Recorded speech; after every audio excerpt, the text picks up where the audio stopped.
So, without further ado, we're going to welcome Neil Baumann to the very first recording of Beyond the Sketch, where we go past measurements and blueprints and talk about the people, the stories, and the ideas that affect our industry. So, Neil, let's jump right into it. Tell the people just a brief overview of your background and why they should care about this podcast today. Yeah, so I like most of you. I mean, I started adjusting about 5, 6 years ago, and I think I got an interesting story because it was like a lot of adjusters. It was tough for me to find work, so I Uh-huh. tried to create some kind of edge to when I'm. To be honest with you, it was NACA. Everyone says to start going to NACA, right? I went to my first one. I kind of saw the troubles that I was having. Just trying to get in and get noticed. It seems like everyone Uh-huh. was a friend of a friend, or, you had to go to their class and do this. And I was like, how do I step ahead of the pack and get noticed? And that's kind of when I had the idea of creating this channel and doing Exactament mobile training because there really wasn't anything out there. I seemed to be the only one trying to figure it out. So I was like, let's just turn on a camera. Reached out to my friend Armand, who is now my business partner. He started out as my apprentice.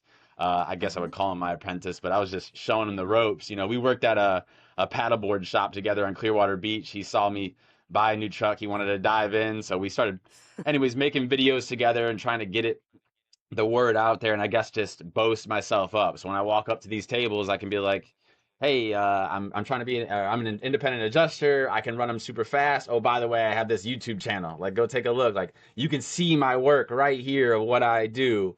And it started snowballing into growing a little fan base. We hit 100 subscribers, then we hit 500, then we hit 700, and now we're at like 2,000 and some change. And that's just, I think, just a testament to kind of the industry right now. I feel like not a lot of training, not a lot of direction. So I really feel like we're filling a hole, and we didn't even really mean to. I was just trying to get work, like a lot of adjusters, and I got a lot of stories about trying to find work, but it ended up working out well because a lot of the messages we get now, it's really warming to see the messages we get from people like, thank you for helping us. There's nothing out there to show that shows us how to do this for free. Everyone's trying to get, X amount of dollars from you. And while I still do charge for services because I got to feed my family, I try to just do it, free and cheap, and just try to help the little man out, because we all know, I'm sure you understand how hard it is in the beginning just to get noticed, especially if you don't have anyone in the industry. It's tough. Exactly. So with your YouTube channel, does it follow the same name as Parrot Key? Yeah, Where can they yeah, it's find the you on logo you YouTube? see here. It kind of evolved over the years. It started out as just the parrot. I'm trying to block it out here, just the parrot Uh-huh. and the word there. But then I wanted to make it a little more catchier, and so I Uh-huh. re-edited myself. I'm a graphic designer, so I designed it myself. Okay. I have a love for the Keys, like Key West. I went down there for an insurance claim actually, and Uh-huh. fell in love there. I just it did something to me. So yeah, the YouTube channel is Parrot Key. If you search Parrot Key Exactament Mobile, you'll see us. I mean, we got tons of videos up there. And like I said, we're growing. We're figuring it out. You'll see some videos we got a couple hundred views, and some of them we do Yeah. well. We have no idea what we're doing. We're just a group of adjusters that started recording ourselves. We don't care about the SEOs and all of that. We're Uh-huh. just we're putting the content up there, and if you like it, great. If you don't, it's all good. So But that's definitely something that's worth noticing. I have no idea what I'm doing, but you just do it anyway. So yeah, you're I giving think I saw. nuggets already. Yeah, I think I saw a quote before. I think I told you this before, like at PLRB. I saw someone say, like, if you're and I'm butchering this quote, but if you're the only one in the room talking about it, something along the lines, then you're the Uh-huh. expert. And I kind of saw that because, to be honest with you, I was really nervous. That's why I told you, like, just turn on the camera and just go with it. Because I think people really respond to just being real and Uh-huh. authentic. And if you watch our videos, there's no reshoots. Like, if you see me mess up, it's all me. Yeah. So I think that, yeah, I think it's trouble. It's tough at times, because you get in your head a lot, especially if you get a bad comment or you mess something up. You don't want to look dumb, but I just kind of put all that to the side, and I don't even look at comments really, and just trying to help people. And I think people can feel that authenticity. You're not trying to sell them, and you're just trying to help people out. And I've always been like that. So yeah. So, have you always been a teacher? Is one question that I have. And then, is there anything from your childhood that kind of pushed you towards education? Yeah, actually, the education part. Maybe that's really hard to explain. Because I have a really crazy childhood and life.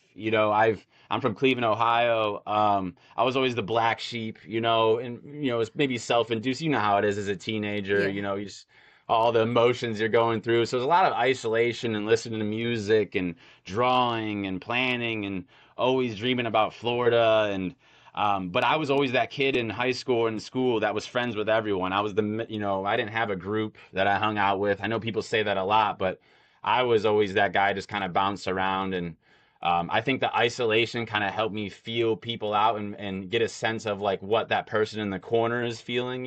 So I kind of always Yeah. had that because I was that kid in the corner, that no one really cared about. So I really feel like this intuition that I just want to help people out and help guide them through life because it's really tough and I feel like I didn't have a lot of guidance. All my guidance was like Pink Floyd and listen to music in my room, so it was all self-taught. Yes.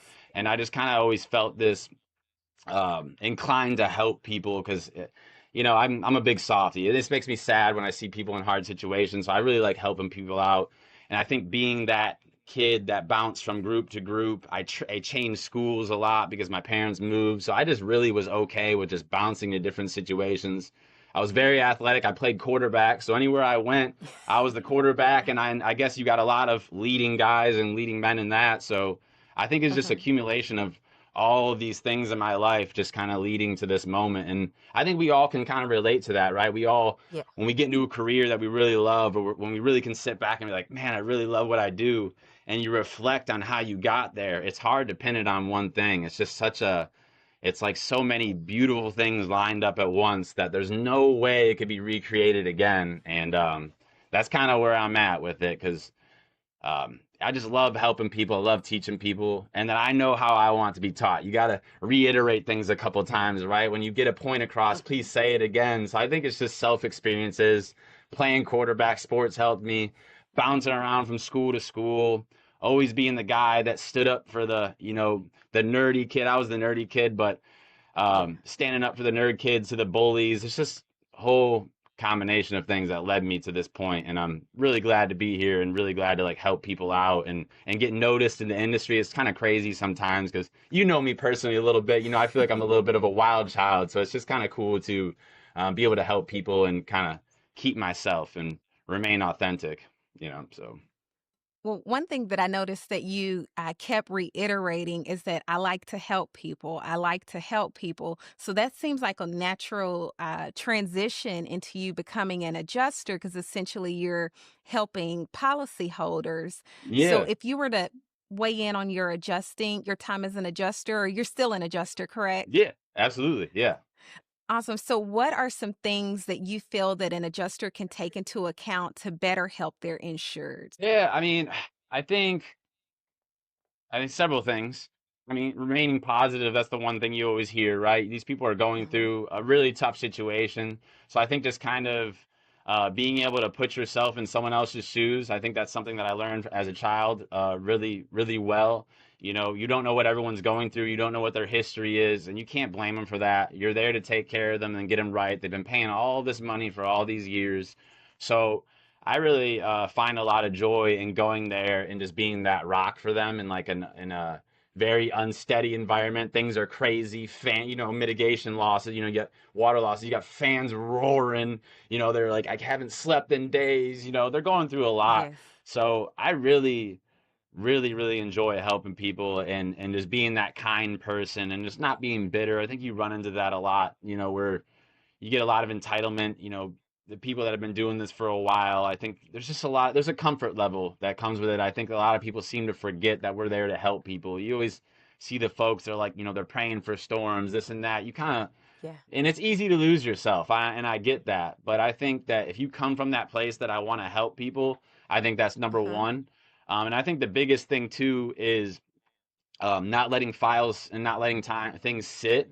You take that extra day, or you want to go hang out with the family for the weekend. I get that, but that's someone that's waiting. I'm just bringing up a random name, Margaret, who had a water loss and she can't use her Uh-huh. kitchen. She's 75 years old. She can't get use her bathroom.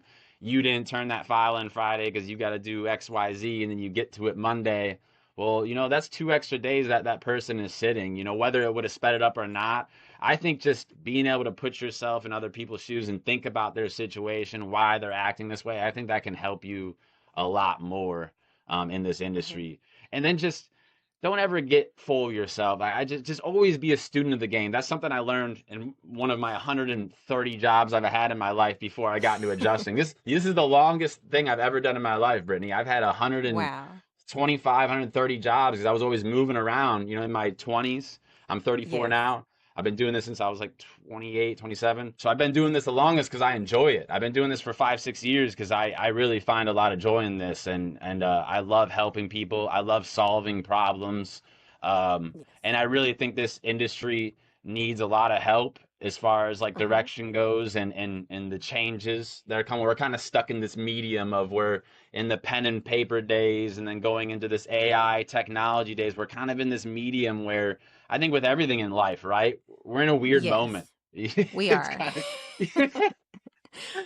I I think felt we're that when you living in said the it. I think we're living in the last days of the things that we know versus whatever's to come with AI and technology. And It's some crazy. people are scared, but I look forward to seeing where things go with technology.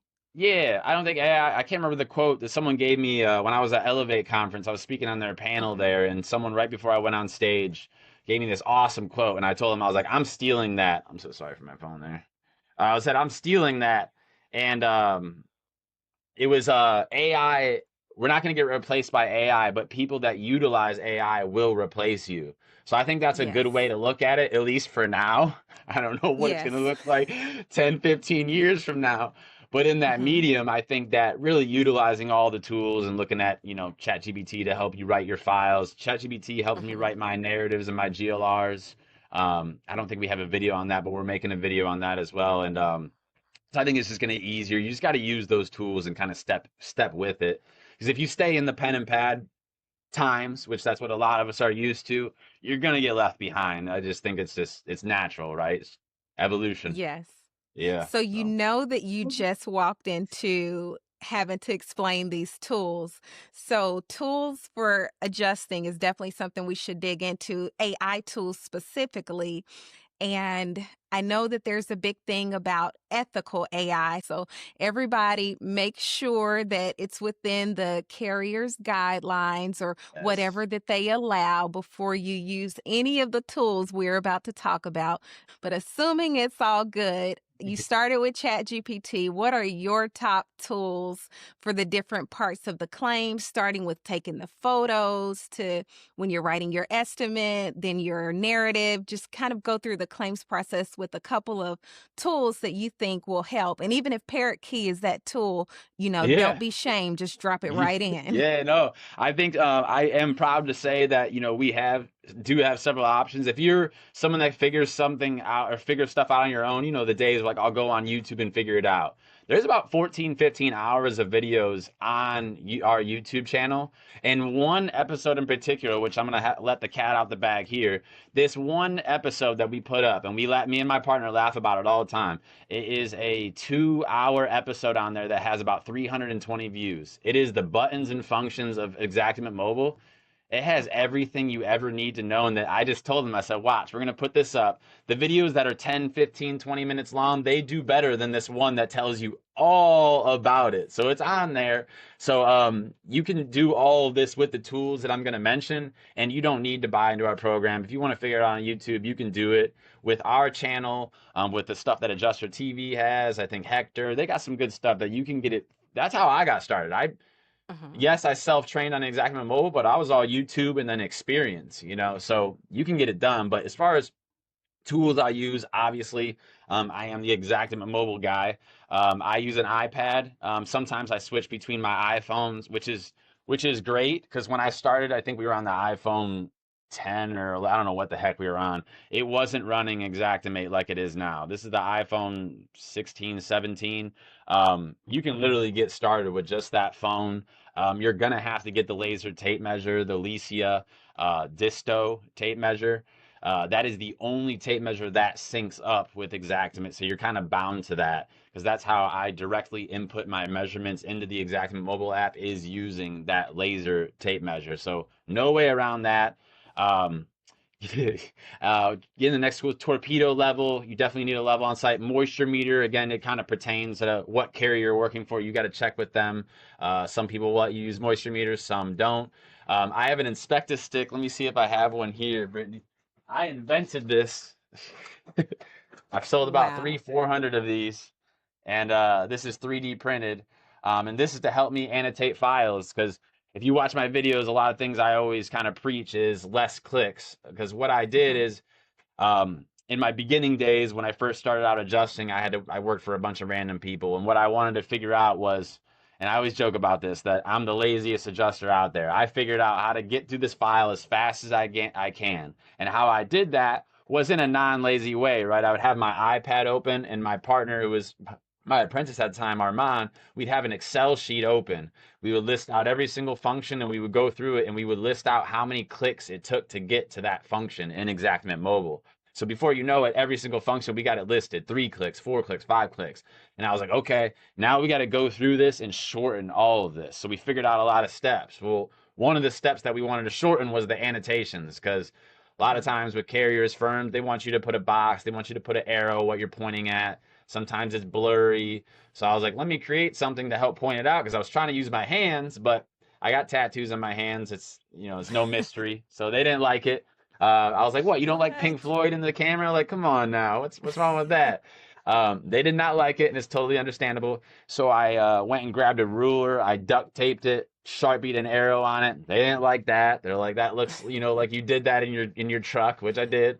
So then I Oh started. man. I bought a laser engraver and started engraving myself. Now they're 3D printed. It's called the Inspecta Stick, and this is a tool that I use all the time, and we do sell. But you can go get a ruler and draw an arrow on it. Sometimes when we're out of stock, we have some fans that send us pictures, and it's just a ruler with tape. Some people have better handwriting than me, so they can actually get away with it. But yeah, the iPad, the iPhone, the Disto laser tape measure, a good working laptop. Obviously, you can't get around that. You're Right. gonna have to do some desk work. What I did in the beginning is I went and bought a tower. I don't know what you did, Brittany, but I didn't have a lot of money to start this off at all. There was no one in the family that got me in this industry. I found it during COVID, doing an insurance inspection. Some guy at a barber shop was like, "Hey, do you know what about adjusting?" And I was like, "I'm in. Let's go. Let me figure it out." But yeah, if you could really get into this industry with, I mean, if you have that phone already, which all of us probably have an iPhone, I Right. mean, you're talking 500-600 bucks and you're good to Hmm. go. Oh yeah, the tower. So I didn't even get a laptop my first time. I went to Best Buy and got a $500 desktop tower, and then went and got a monitor and a Oh. keyboard. So you can really take care of some things at a low cost, and I think that Xactimate Mobile will help you with a lot of avoiding those costs. Because you use your phone, you can use your iPad if you have one. Just try to make Yes. sure you have that point 0.5 camera zoom on your phone or your iPad because it kind of really gets a better overview of the room versus being right up on the room and not knowing where the damage is at. But yeah, Inspector Stick, Disto, iPhone, iPad, torpedo level. If you allowed to use moisture meters, do that. Get yourself a good bag. I get this one for 20 bucks on Amazon. Um, Good chalk. I don't know if you ever use this, Brittany. Here's my chalk. People laugh at me about I this. have never seen a chalk that big. Yeah, these guys are going through. They're having bricks in the back of their truck and using 8, 10 in a day. I use this whole one in about 2, 3 days. It's called Hmm. Big Chalk. It's on Amazon. You could buy these jumbo chalk. Wow. So I Yeah. thought So I was using jumbo chalk because I would use sidewalk chalk, but nope, yeah. I've got nothing on you. Take it to a whole nother level. When you pull it on the roof, the roofers they're laughing at it. They're like, "Are you serious?" And like I said, in a storm deployment, you know how it is with those chalks. They break Hmm. halfway through, and you're grinding your knuckles across the freaking shingles, and your knuckles are Yes. bleeding. So I like using the big one.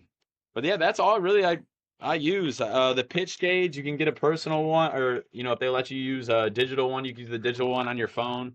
The firms I work for like to see the manual, old Hmm. analog one, no problem at all. I have a flat bar because I do a lot of repair tests, which is brittle tests, but again, Okay. that's carrier firm based. and that's really it. Definitely.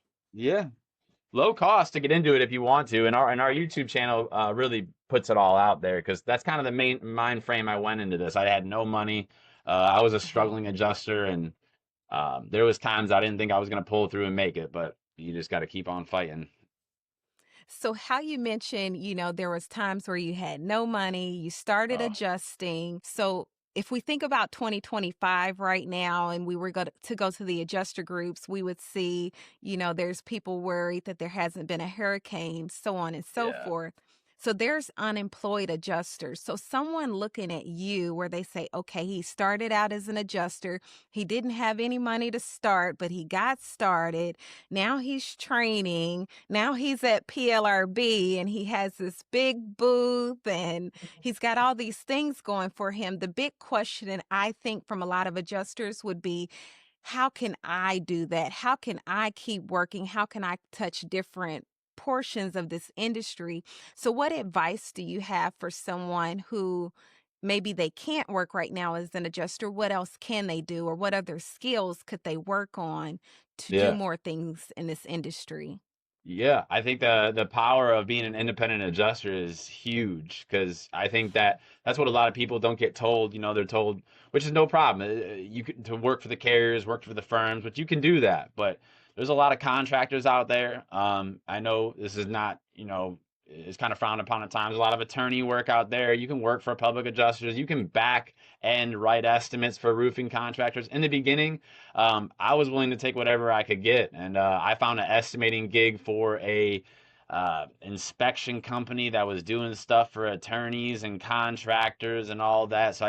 But what allowed me to do so was that independent license. So I don't think people, because it's hard to find work right now. I just think that a lot of people are looking in the wrong places. I think if you were to look Okay. up construction estimator, roof estimator, yes, you might have to take a step back in your career, and Uh-huh. I've always been okay with doing that in my life, and I think that's what kind of separates me from other people is I'm willing to take 6 months stepping back and taking that low paying job or going to write estimates for this roofing company or this attorney group or whatever it may be, just for the time being. Because right now, like you said, it's not looking, like there's gonna be something, and it's unfortunate, but you do have a lot of people praying for a storm to come, because it brings work, it brings stability, and this year I feel like for all of us has been a lot harder than most years as far as finances goes, and whatever you want to call it, inflation, whatever you want to attribute it to.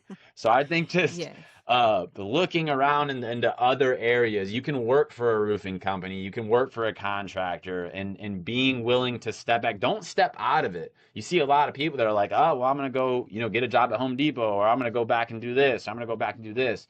You can, if that's what you have to do, be okay with that. Like, there's nothing wrong with, like, I got my butt kicked this year, I'm going back bartending, which that's what I used to do, to make money. It's good freaking money. Um, I just don't have any shame in it. I think that you can stay in the realm. I think you can look up contractors. They're everywhere. You might have to go on a weird deployment to, some state you've never been. Me, myself, my first job, I went to Louisiana, to write estimates. Never thought I would be there. Then before you know it, I'm moving there. And then Ian Wow. hits, and then I'm good. And the rest is history. And I'm, never have to fight for work again. Thank God. But yeah, just be thinking outside of the box. Now, be careful with that. You don't want to go out working for someone that's going to ruin your name. And you got to have a soul in all of this, and you got to keep your morals. I teach people all the time. 'Cause I teach public adjusters, I teach independent adjusters, I teach contractors. What the method I teach you is going to remain the same, no matter what. Whether you choose to be a scumbag or not, that's up entirely up to you. You gotta know when you're crossing a line and ask yourself, am I willing to cross that line? Because then unfortunately there are lines drawn in the sand, and it's totally understandable. You just gotta pick and choose the right things. If you want to go write estimates for a contract roofing company, that's out there. I was on Indeed every day my first year, just looking up estimating. I would just search estimating, and before you know it, I find that contractor one. Uh, I go in there and check every 2 weeks. I'll type in estimator into LinkedIn or Indeed, and I find roofing contractors that are needing estimators. I'll contact them, reach them out, and say, hey, my firm will handle it. So just kind of thinking outside the box and knowing that this independent adjuster license gives you so much freedom that you don't fully understand. If you're looking down this one hallway, you need to understand that there is so many other angles: building consultants, appraisal, umpire, estimator, scoper. There's so many Mm-hmm. variations of things that you can handle. Ladder assist companies, drone operators. Yes. Brittany, help me out. What else? I mean, there's so many angles You're that you ticking could them take. off. Yeah, there's so many angles you could take with it that I don't think a lot of people understand. They're like, oh, I didn't get into, you know, X firm or this firm, ABC firm over here. I didn't get into this carrier over here. Um, Mm-hmm.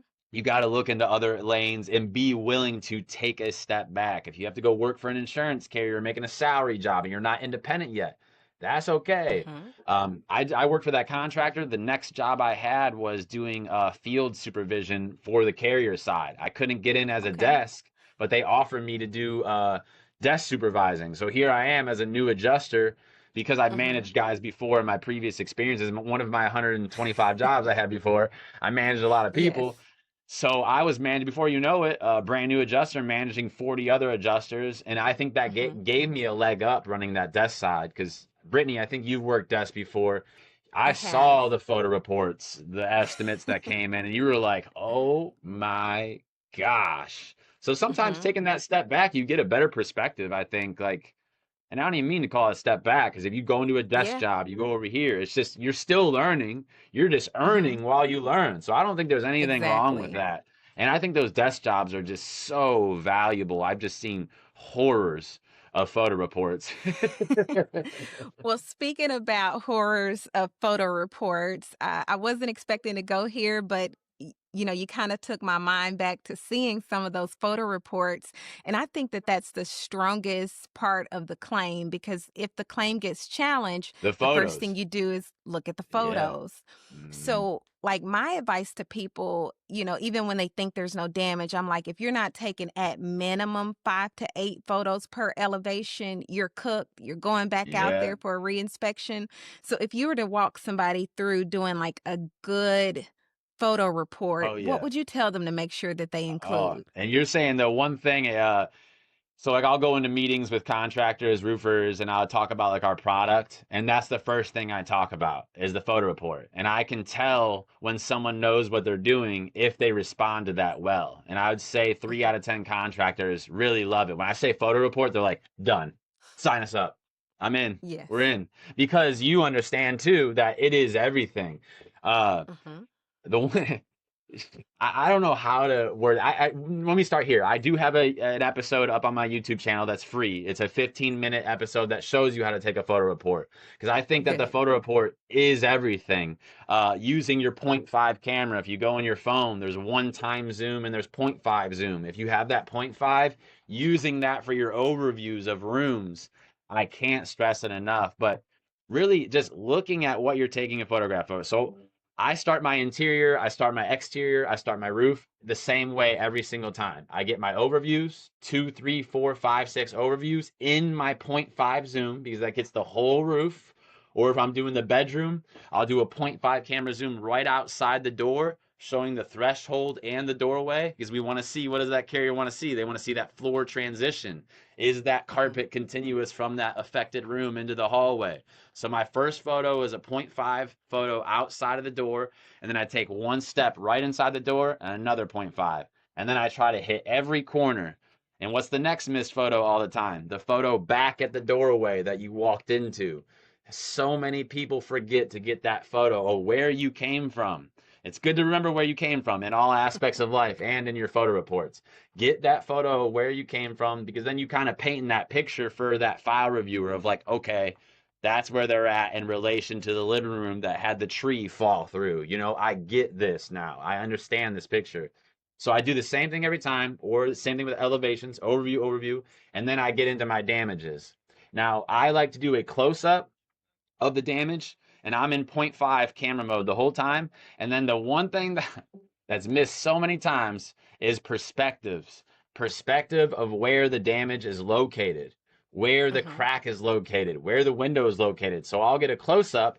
And how many times do you see this in a photo report, Brittany, from the desk days? You get a close up of the damage like this, and then they're on to the next thing. And you're like, Right. where where was that huge stain with like mold growing out of it? Like where was it? Was it in that room you Yes. were just in? Was it on the wall? Was it on the floor? Was it on like where was it? So Mhm. getting a close up and then stepping back and getting perspective. That's why I use this arrow or I use my finger. You don't even have to Mhm. see the damage in that perspective photo. No one cares about seeing it again. I just want to know where it's at. So I'll even take a photo and I'll kind of lean the camera so I can see like the doorway and the window, and then you'll see an arrow right in the corner pointing at this area on the ceiling. You don't see nothing, but in the bottom it says location of ceiling stain. That is Right. something, if you could take anything from this podcast, that's the one thing I would take, and that's going to put you in the top 10% of the industry. And it feels so ridiculous to say it, but if you get your photo reports right, you can tell I'm passionate about it, right? If you get your Yes. photo reports right, oh my gosh, you're going to be a dream to carriers and to TPA firms, to contractors, to anyone in this realm. Because it's really scary how bad people take photos. They won't even look at their screen. It's a blur. And then they upload it and actually label it. Like, so reviewing your work, be a photographer first and just kind of think about what you're doing. The whole name of the game is to tell a story, right? You got to hold someone's hand. Like I have my 6 year old son, right? How I take Mhm. my photo reports, my 6 year old son can look at it and be like, oh, like he'll understand where we're at. And not to compare desk reviewers to 6 year old kids. That's not what I'm saying. But a lot of times in a storm season, during our dead season right now, there's no work, right? But what is everyone doing? They're training desk adjusters, they're training field adjusters, they're getting ready. And then when that storm hits, they're calling their cousin, they're calling their brother, they're calling everyone, hey, come run desk. I just need you to review files. And you got to file these Mhm. checklists, right? So you got to make it easy to where the estimate, the photo report, everything is hand in hand. If they scroll down the screen, because most of the time, Brittany, they're going to have two monitors. We all have two monitors. Yes. I have six because I'm freaking madman. But they're going to scroll down on that estimate on that photo report and they want it to be hand in hand. I don't want to hit the kitchen on your estimate and all of a sudden I'm in the bathroom on your photo or your photo report. Now you're Mhm. making that file reviewer have to scroll down, scroll up. That sounds ridiculous. Multiply that times 25 in the day. Okay, you just costed that field reviewer 25 of your files. You just added an hour of work to that person's day, an hour and a half of work to their day. And guess what? They have 25 files to get done today. And after that, they're done. They get to hang out with their kids. So you're Mhm. causing them extra amount of time of work. And this is why I go back to putting yourself in other people's shoes. You got to understand what you're doing to someone 3 steps down. And I think that's what a lot of people seem to forget. And Mhm. sorry to go on a rant on that, but keeping everything organized, the photo reports, taking your photos within the folders. And let me add one more thing here. Your estimating tree. When you're setting up your estimating tree, what is it usually? Dwelling, roof, elevations, front, right, rear, left, other structures, interior, general conditions. When I'm taking my photo report, when I sketch a room, when I take a photo, I'm making sure that I click in the folder and I take the photo in that folder. So now in the Mhm. end, when I move that estimate around, oh, I don't like the roof here. I'm going to move it down here. Well, guess what goes with it? All the roof photos go with it. I'm not Mhm. forgetting that later when I go to upload it, oh, crap. I didn't move those roof photos up the top because my lazy behind took all the photos in the unassigned folder and it's just sitting up there all, scrambled about. So again, you can tell I'm passionate about it because it drives me nuts because I think it's the driving force of this industry is that photo report. If you just get that Yes. right, oh my gosh, I'll use you. I'll hire you. Wow. And I don't want anybody to gloss over what you're saying either. You're passionate about the photo report, and the Mm, how it works is by using that estimating tree. And then your photos are matching the estimate, is what I'm understanding, because absolutely. you're Yeah. taking photos in the Yeah, in folders. those folders, and every time I sketch a room, and I'm giving away some good stuff here, but it's all on my YouTube channel. You can find it. I do a 3-step process every time. I walk into a room or an elevation or a roof, I draw it, and then I click in that sketch. Like say if the room, I drop the room, I draw the living room, I click in the living room. because I'm in Exactamente Mobile. The camera Hmm. icon pops up in the corner. I click on the camera icon and then I take the photos within that room. I back out of it. Then I click into my macros, which I know 90% of y'all don't have created because I know. I click into my macros and I estimate it right there. So 3 steps every time. Bang, bang, bang. Next room. Bang, bang, bang. Every time. The roof, same thing. Elevations. If I'm on the front elevation, I click into that front elevation folder that I set up in my tree. I take my Hmm. photos and then I look at it. Oh, I got gutters down. I got my wheel right there. I'll measure it. Put in my gutter macro because I have everything pre-made. I got 148 macros pre-made, and they're all in order of how an inspection goes. I got to show you this stuff sometime. And then I'll Yes. just write for my gutters, 16 linear feet of gutters, measure the downspout. Now guess what? I move to the right elevation. Same thing every time. 3 steps. Click in the folder, take your photos, write the estimate, get out, do the same thing again. So it's always the same no matter what you go into for me, the roof, the elevations, the interior. I don't care where I'm at. I'm doing the same 3 step process every time. And then over the years of working with Verisk and helping them out with some stuff, they're getting a lot better and they're starting to listen to us a lot more. And they Okay. got a lot of cool stuff that they have fixed in the last 2 years. One of them being the Bluetooth clicker. I don't know if I have one here. Did I tell you about that win I had, Brittany? A No, lot of I people don't know know about about the this. Bluetooth This clicker. is the Here we chubby go. buttons. Yeah, so it's kind of a joke within our industry now. My friend over Okay. at Pilot, I can't remember his name, we call it the chubby buddy, is what he calls it.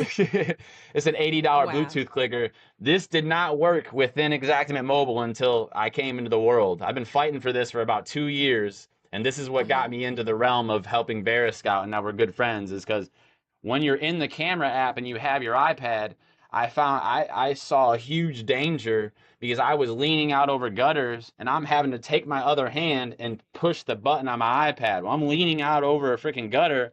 I love my kids. I love Hmm. my wife. I'm gonna go home. I didn't like that. So what I was doing is I bought this Bluetooth clicker and I put it on the back of the iPad and I had my finger on the plus button at all times. So now imagine the iPad's in my hand. I'm just like this, floating around, just clicking and taking my photos, flying.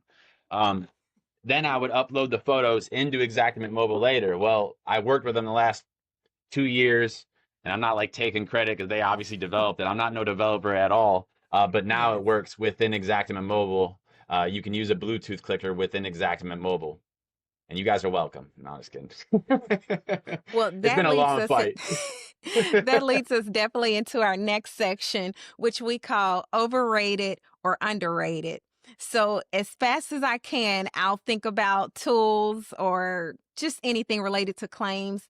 If it's underrated, that means you like this thing. If it's overrated, that means, you don't need it.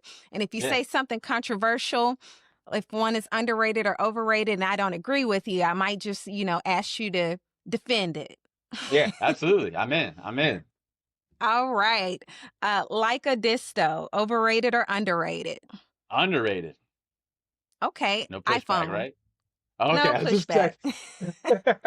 iPhone, now underrated. It was overrated until recently. Okay. What about drones for roof inspections? Underrated, but it just depends who you're working for. I think where these things are going nowadays, I Mm-hmm. think that there's something that need to be looked at again. I know there's a lot of Yeah. people coming into this space. Mm-hmm. I mean, you're seeing it 6, 7 inches above the roof anywhere. Got it. I get it when there's like broken seals and stuff like that, just kind of Mm-hmm. determining if it's actually from wind or if it's from an improper install or wear and tear. That's the part where Yes. you need hands on it. But you got a freaking 6, 7 story building, you can't get up there, or, Right. 3 story building and it's 12, 12 or, 15, 12, whatever the heck's Mm-hmm. going on there. So I think it has its time and place, but I think it's going to be more widely adapted as time goes on. I'm sure you agree, I think. Okay. I'm on the fence about the drones. I was going to go with the unsealed alternating laps and things like that a drone can't specifically tell. Or there's some cases, I guess it depends on the drone, where hail may be hard to judge from a drone photo. So 100% right. Yeah. I worked, I don't want to get any carrier in trouble. So let me not name the carrier. I was a part of a program that a carrier rolled out when drones and all were new. And they Yeah. were doing these inspections, and we would get these photo packages. And it was not the best to be adjusting these particular losses from these drone photos. So eh, I have a I love agree with hate you there. with If drones. we were adding context, like if you were to say usage for like our world adjusting, I Hmm. don't think so. I don't think it's a great because I think the hands on it and boots on it is it's way different. But as far as underwriting, I think the underwriting world needs to be completely redeveloped. I Got have a it. huge issue with the underwriting world. I think it's too bland. I think it's too it's the most watered down inspection out there. So I think it has Hmm. its place. But I think for what you're talking about, I 100% agree. I think that boots on the ground and having someone Yeah. actually up on the roof, you're never going to get past that. Hmm. And until the drone has freaking arms coming out of it and can like, but even then, there's this sense that us humans have, and I can't believe I'm talking like this now. Where are we at? Oh my gosh. Yeah, the sense that us humans have over robots. Yes. Yeah, what the heck?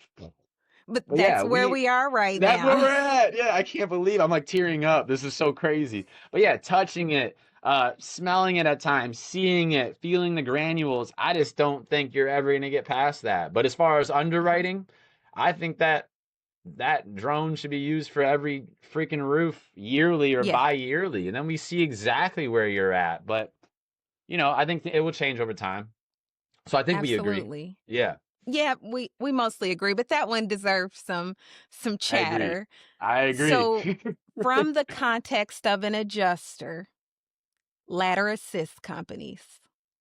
um, man.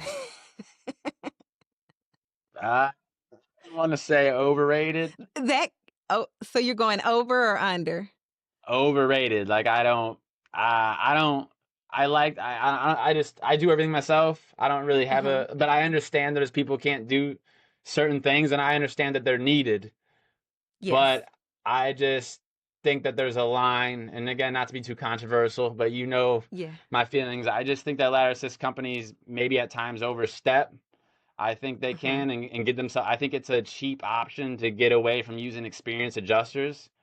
And Mhm. I don't think there's any denying that. I mean, it's about keeping costs down.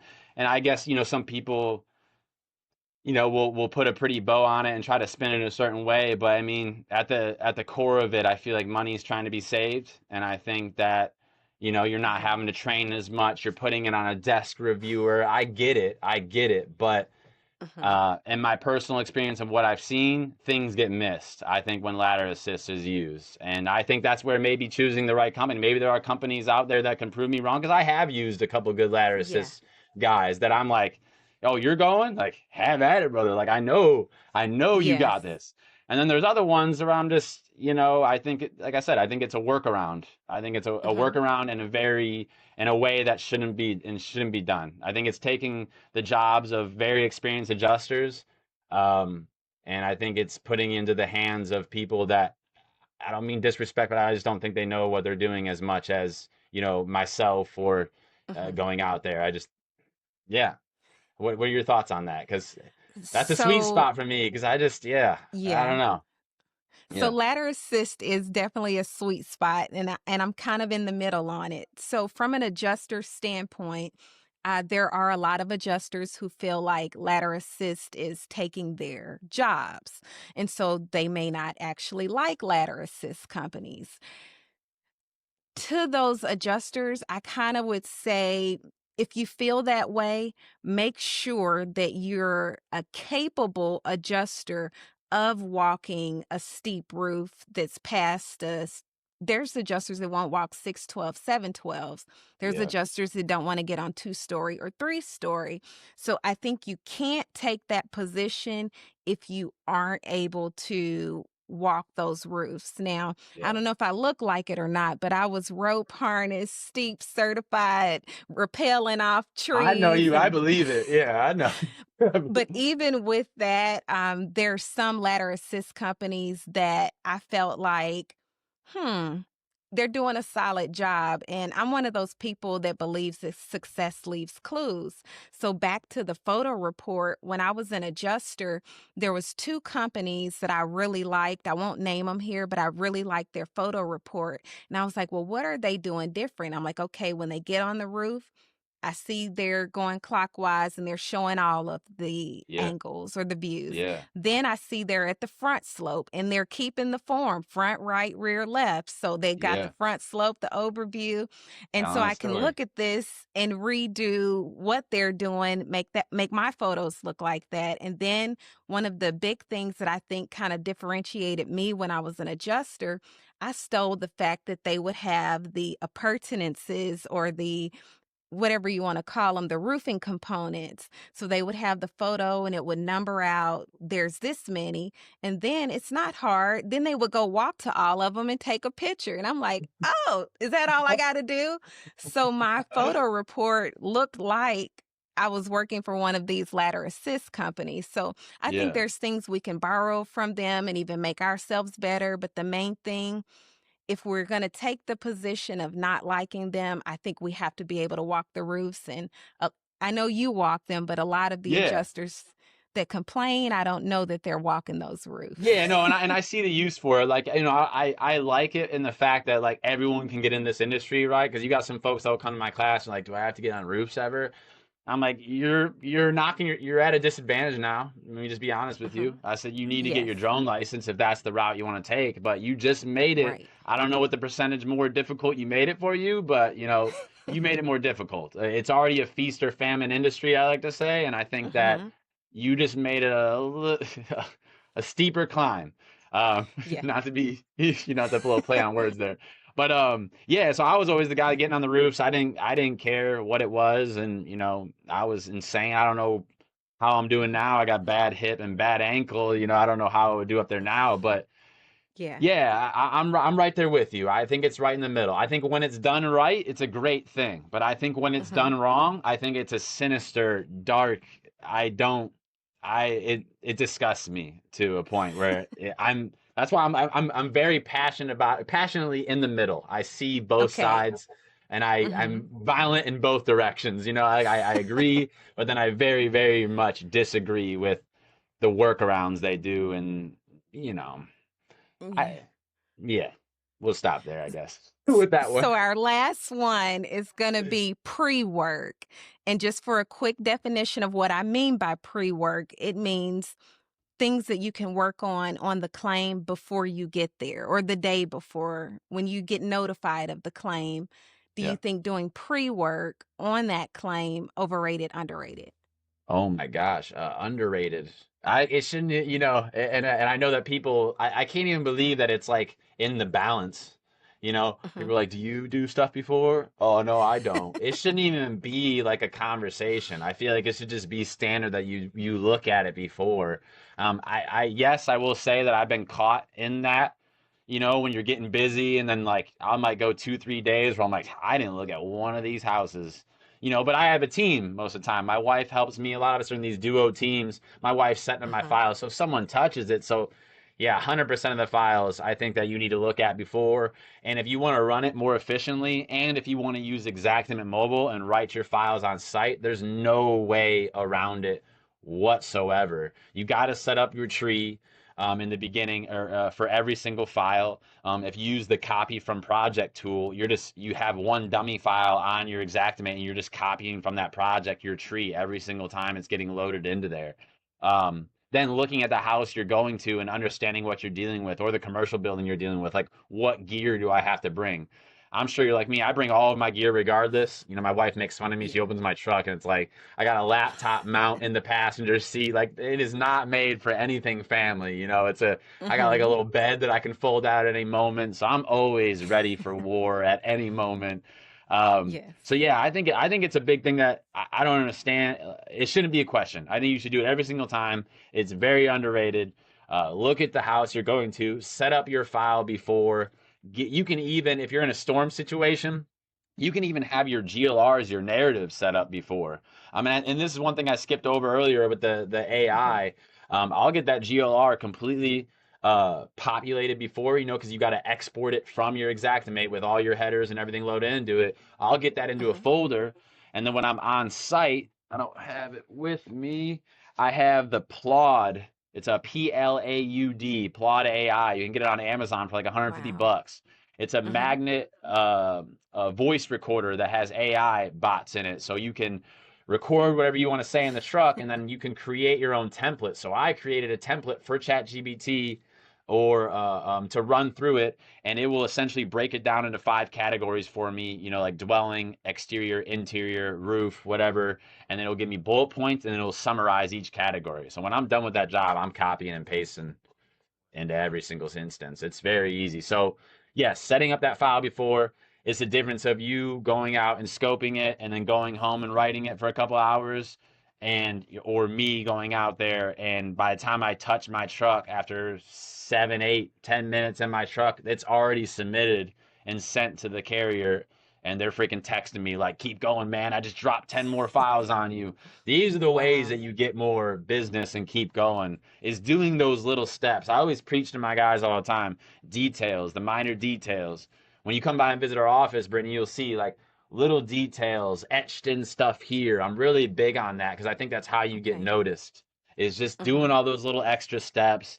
And if you first get your chance into that firm, like you get your first deployment ever, it's even more important because you'll be 2 out of 80 adjusters that are doing it, in my opinion. If you're Mhm. doing all these things and closing it within minutes of leaving the job site, you're just, when it comes to that daily work and these slow times, who are they going to call when times are slow? They're going to want to keep you Right. happy. You're going to be on the inside, and it's a good feeling. So prep is Awesome. everything, I guess, is what I'm trying to get at. Yes, this has been an incredible conversation. I feel like if we talk any longer, I might Yeah. just give your course away. So tell everybody where they can find you, how they can sign up for your training. How do they find Neil Baumann? Yeah, and thanks for having me, Brittany. I really appreciate this. And again, I'm really honored to be here for your first time. I think you're Yes. awesome, and I just Thank you. watching you move throughout these conferences. You're a force, and it's really awesome to see everything you're doing. But yeah, you can Thank go to you. our website. We're on YouTube. You can search Parrot Key, not Parakeet. People think it's like one word. Parrot Key Exactimate. You'll find our YouTube channel. This is probably the first time I've ever said this. Subscribe to our channel, please. I don't even like advertise myself. We do have a website, parrotkey.us. There you can buy our classes. You can see our schedule.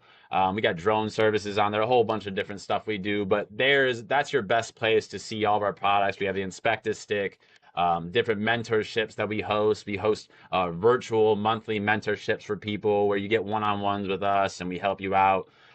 Then we have an online class, but all of that can be found at parrotkey.us or at our YouTube channel.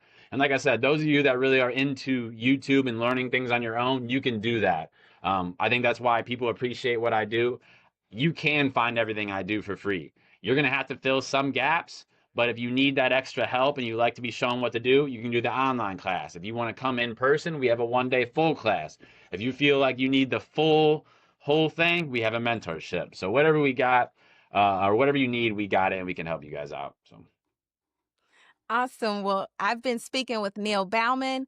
I'm your host, Brittany Harris. We've gone beyond the sketch today, and thank you so much for listening. thanks, y'all.